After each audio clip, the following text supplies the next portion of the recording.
9th August 2008, around 7:30 p.m. Naomi Wanjiru was on her way to the shop to purchase food for her two children. She came across two young men who greeted her and went on their way in the opposite direction. A bit further up the road, she came across two other young men, and before she could have understood what was happening, the two men she had came across earlier approached her from the back, and together with these other two young men in front of her, they covered her mouth and nose with a dragged cloth, making her unconscious. The next thing she woke up to was her being given to another man, who she described as wearing a long coat over his clothes.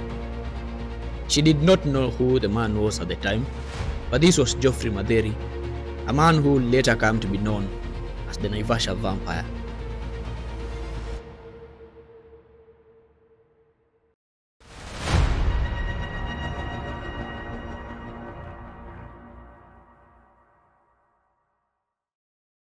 In fear of her life, Naomi tried to run away, but before she could get far, Matheri caught up with her and stabbed her in her left thigh.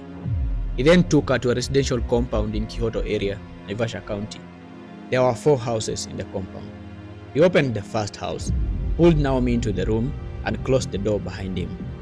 The room was extremely dark, but Matheri used his phone to illuminate a bit of light in the room. Upon entering the house, Naomi heard a whimper coming from one side of the room. She could tell that they were not alone in that dark, smelly, and small room. Matheri then turned and pointed his flash at one side of the room, revealing a bed set against the wall. On the bed, Naomi could now clearly see a human figure lying there. However, she could not instantly see the face, as whoever the person was, she was covered with blood all over her body, clothes, and bed.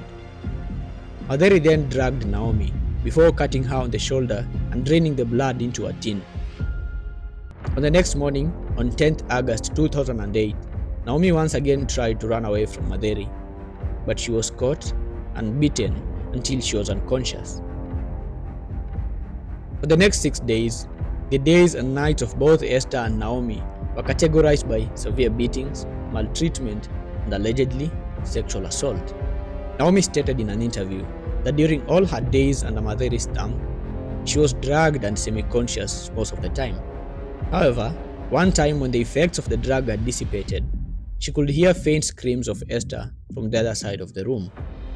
When she raised her head to face the direction of the faint screams, she saw Matheri towering over Esther with his teeth dug into her back, and when he lifted his head up, he had chunks of meat dug from Esther's back in his mouth. He then walked over to her with a knife and stabbed her, draining the blood into a yellow metallic cup and drank it, as if he was downing the flesh with her blood like one would down bread with tea. They relived this harrowing experience for the next 6 days, and according to Naomi, every time her stab wounds dried up or ceased to bleed, Matheri would simply stab another spot and drain the blood anew. This is the back of 16-year-old Esther Akinyi. These are the marks left on her body after what Matheri did every time he dug his teeth into her back. In an investigative series done by KTN, Naomi claimed that on one of these dreadful days, Matheri came with a syringe, drew blood from her, and used it to fill 3 empty soda bottles. Later that night, he left with the bottles and never came back with them again. On 14th August 2008, Matheri released Esther, telling her that he didn't have any need for her any longer as she had become too weak for him. However, for Naomi, he had different plans for her. He wasn't planning on letting her live together with Esther. In fact, he wasn't planning on letting her leave that compound alive.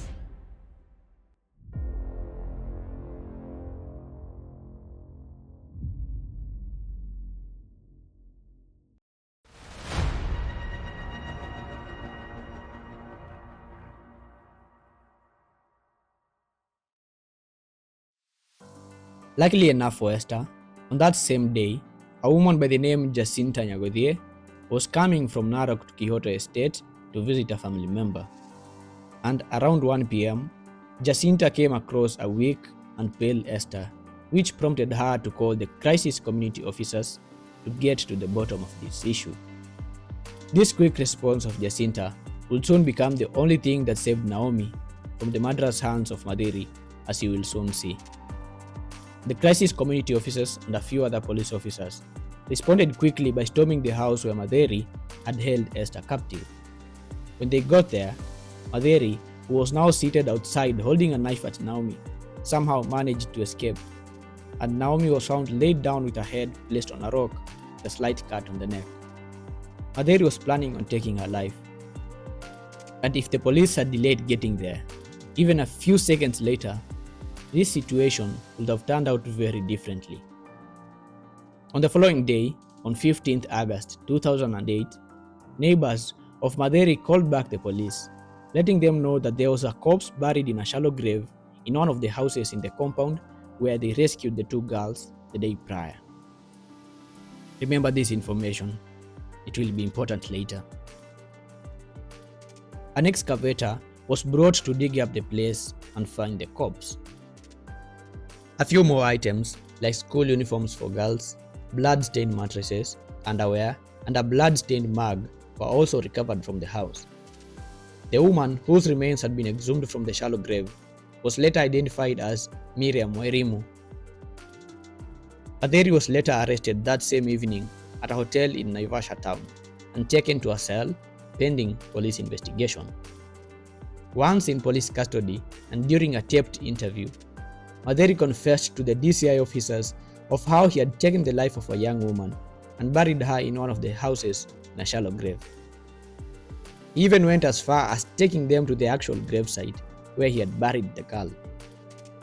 It was also during this confession that Matheri pointed a finger at Bishop Jeremiah Parangi, a local man of God who helped the street kids with food, water, and shelter, claiming that he was the man who approached him and other street kids one day and promised them a better life, home, and a wife if they followed him and did the job he gave them.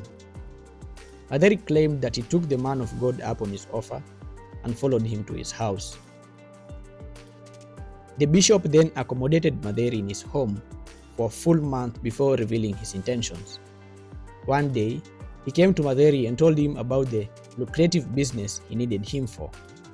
He told Matheri that if he abducted men and women, extracted their blood and brought them to him, he would pay him 25,000 shillings a bottle. It was also to bring the breasts of women and private parts of men after drawing their blood. This prompted the police to call in Bishop Jeremiah to verify these claims by Matheri. The bishop vehemently denied these allegations, dubbing them as fabrication by his enemies and insisting he'd simply helped street boys with food and shelter, not blood rituals. He said that Matheri was probably possessed and wasn't being himself when he said or did those things that he claimed he did. While the pastor was assisting the police with investigations, people stormed in front of his church with the intention of burning it down because they were angered by the alleged involvement of the man of God in doing such egregious deeds to people, and to top it all off, all of that in the church. Luckily, police were deployed to guard the church and the bishop's home, which helped quell the situation. However, despite the bishop being cleared later on as innocent on the whole matter, things were never the same again for him, his family, church, and congregants. His children became alienated everywhere they went. Members of his church left his church, and the ones that stayed didn't have it easy ever again. Nakumbuka kuna mahali nilipata kazi kwa shule, wakasikia na kujaga hii church. In fact mwalimu akaniambia, na si utakula watoto wetu. Unaona vile ule kamenona, ule amekunywa damu ya bishop wao, amewapatia damu mpaka amenona sana. After the conclusion of the police investigation, Matheri, alias Fongo, was arraigned in court on 3rd September 2008 on the charge of murder of one Miriam Wairimu. This marked the beginning of a long dragged-out case that would later see the man declared not guilty on murder or sexual assault, despite his videotaped confession on all of these charges to the police.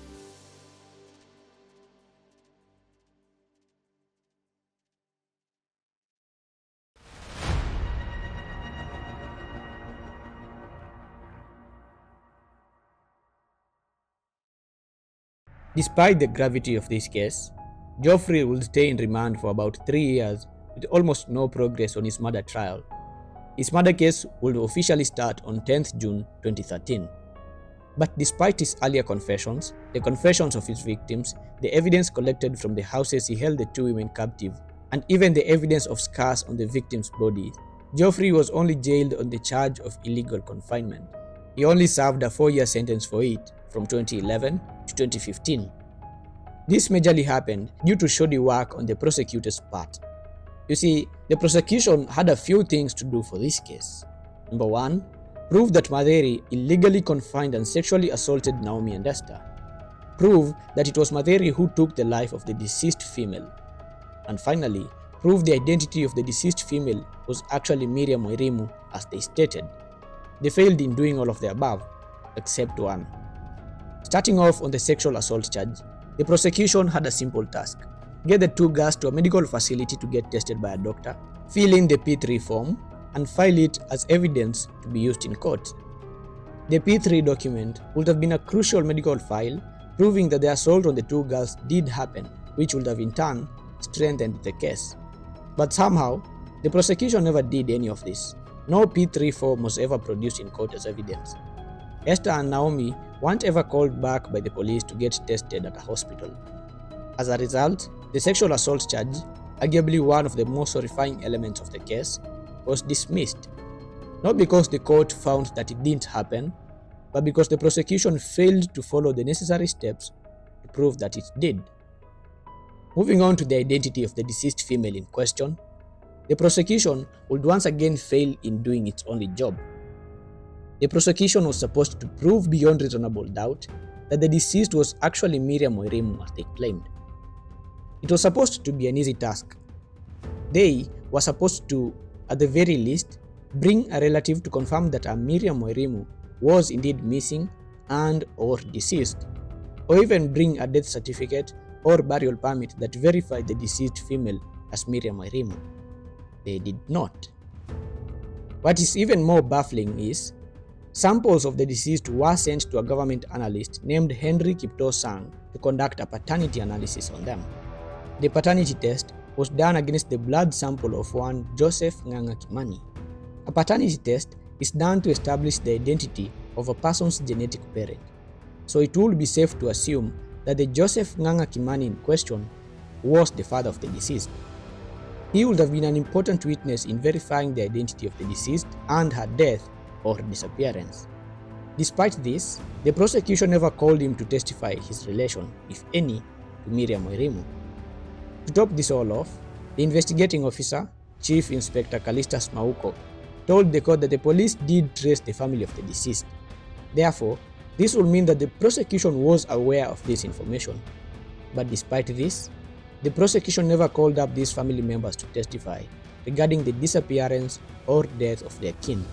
This only meant their case was only weakening further. With this information alone, the court said the charge should have failed, but decided to continue with it anyway, declaring the identity of the deceased female a mystery. The next thing that the prosecution was to tackle in order to put Matheri behind bars was to prove he confessed to his crimes and therefore, as a consequence of his actions, guilty. With this, they failed too, despite having him on tape confessing to his crimes as mentioned earlier. For the confession video to be allowed as evidence in court, the police had to follow a rule put forward for such a scenario. The police officer who recorded the confession of Matheri, Senior Superintendent of Police Kibor Kitui, was supposed to caution Matheri before starting the recording. He was supposed to inform Matheri of his right to have a lawyer or relative present during the recording of the said video. Kibor did neither of the above, meaning whatever confession he had recorded of Matheri was not admissible in court, hence not relevant in strengthening their case once again. In an attempt to salvage this drawback, the investigating officer, Chief Inspector Callistus Mauko, told the court that he had a recorded statement of Matheri confessing to his crimes. He told the court that Matheri had been properly cautioned before the recording and therefore the statement was acceptable in court. When the defense counsel objected to the admission of this statement, the court declared that there would be a trial within a trial, or in simpler terms, a mini-trial to find out if Matheri had been properly cautioned before the statement was recorded. This was a crucial turning point for the prosecution because if the statement was accepted in court, it would have helped prosecute Matheri as it had evidence of him confessing to his crimes. The mini trial was to be done at a later date, but somehow the prosecution forgot to ever conduct the mini trial to prove the validity of the acceptance of the recorded statement in court. What this meant, once again, was the prosecution kept hurting its chances of ever winning this case of prosecuting Matheri for his crimes. And therefore, because the prosecution had failed in proving beyond reasonable doubt that Matheri had confessed to his crimes despite being properly cautioned, the possibility of any evidence of a confession being used as evidence was also thrown out the window. One might think that now that the prosecution has failed in all of the above actions they were supposed to take, surely things get better, right? But you see, you will be far from the truth. Because Matheri denied being the owner of the madhouse in Kyoto Estate where a deceased body was found, the next job the prosecution had was to prove the house the deceased body was found in did in fact belong to Matheri. There was no witness who saw Matheri bury the deceased in the house in question. Therefore, the next possible way to prove this was through witnesses who had credible information to prove that Matheri did own the house. Here is where another police witness comes in.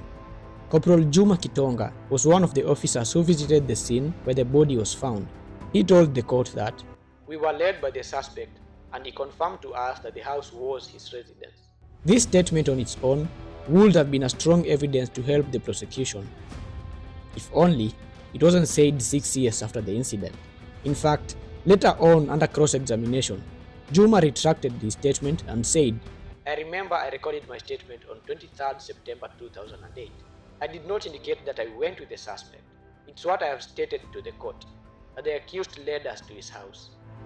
Basically what he meant was that what he had told the court about Matheri confirming the house was his only became clear to him 6 years after the fact. But when the memory of this information was still fresh in his mind in 2008, he forgot to record it in his statement. Earlier in the video, I told you to store the fact that neighbors of Matheri were the ones who called the police informing them of a dead body. This is where you need the information for. This information, given by John Olempuke, one of the crisis community officers who was called to rescue the girls, directly contradicted that of Juma. According to John, he told the court, "As we went to the house, I did not know whose house it was." This led the court to believe that Juma was merely saying what the prosecution wanted to hear to strengthen their case. Furthermore, in John's testimony, he stated that the grave where the body was exhumed from was not inside the room which Matheri occupied. If you can remember, as mentioned earlier, the area Matheri lived in had 4 houses. Matheri occupied only one of them. The other houses were vacant and they were closed. Hence, considering the body was not found in Matheri's residence, no witnesses had seen him burying the body where it was exhumed from, and the plot was accessible to anyone, the court found it that Matheri could not be connected to the recovery of a body in a house he did not occupy himself. The court documented, "The fact that the accused may have been involved in the abduction and assault of other girls is not proof that he murdered the deceased." And at the end, the court found that the prosecution had failed in proving beyond reasonable doubt that Matheri was the one who took the life of the deceased. Based on all this information, on 29th July 2016, Matheri was found not guilty and was cleared of the murder charge.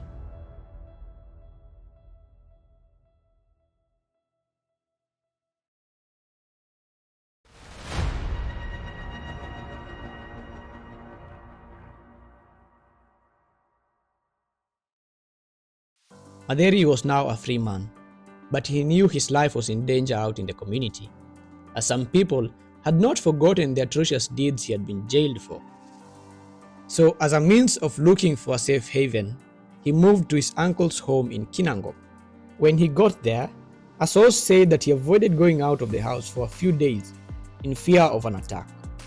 And true to his fear, on the fateful evening when he walked out, he was attacked by an angry mob. He was eventually rescued and taken to the hospital, where he was treated for his wounds. While in the hospital, Matheri told the whole world of how he was now a changed man. He confessed that his inmates at Naivasha Maximum Prison had introduced him to God, and now that he was a free man, he wanted to preach the gospel to the masses. He wanted to be a man of God, and he was pleading to the people to not judge him based on his past. For a moment after getting out of hospital, it seemed like Matheri had finally decided to step away from the limelight. But as it turned out, the limelight wasn't done with him. On 20th October 2016, just a few months after his release, police officers arrested him in possession of a 10-inch screwdriver with suspicion of loitering with intent to commit a crime. He went on to spend the next few days in custody until 24th October 2016, when he appeared before a Nakuru court facing a charge of conspiring or preparing to commit a felony. The prosecution told the court that Mr. Matheri, who was arrested at 10:30 p.m. alone at a bus terminal, had intended to use the screwdriver to commit robbery within the town center. Matheri, however, informed the court that he was heading to a pharmacy to purchase painkillers after attending an evening fellowship at Kingdom Seekers Fellowship in town. The screwdriver belonged to a church gateman from whom I had borrowed to scratch my itching leg inside the plaster before I left to buy some painkillers. His bail amount was set at 2,000 shillings, and since then, Matheri never appeared on any other headline or newsletter again.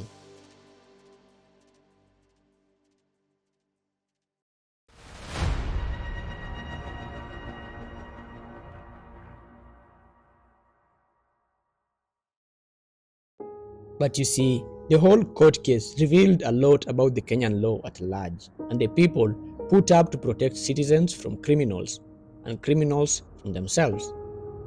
Look at Matheri for reference. He didn't seem to be that frightened with the whole court cases and sentencing. What you need to understand is, Matheri had chosen not to testify under oath, meaning he couldn't be cross-examined by the prosecution.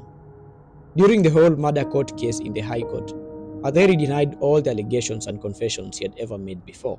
He even tickled the court when he told the judge that if indeed it was true he ate human flesh and drank blood, he would have descended on his colleagues at Naivasha Maximum Prison. Kama ingekuwa ukweli nilikuwa nakula watu na kunywa damu, singekuwa nafanya hivyo gerezani. But when the judge asked him, "Do you think that would have been possible in the presence of the wardens?" Matheri only smiled back at him.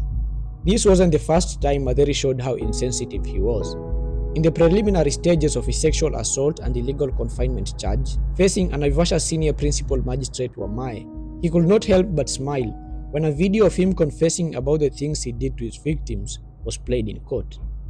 With these things he did in mind, it does beg a few questions. Was he the one who took the life of Miriam Wairimu or not? Was he just a mentally unstable man who got the help he deserved a bit too late? Or was he just evil? Was he truly a changed man now? Or was this a veiled facade to fit better with the crowd?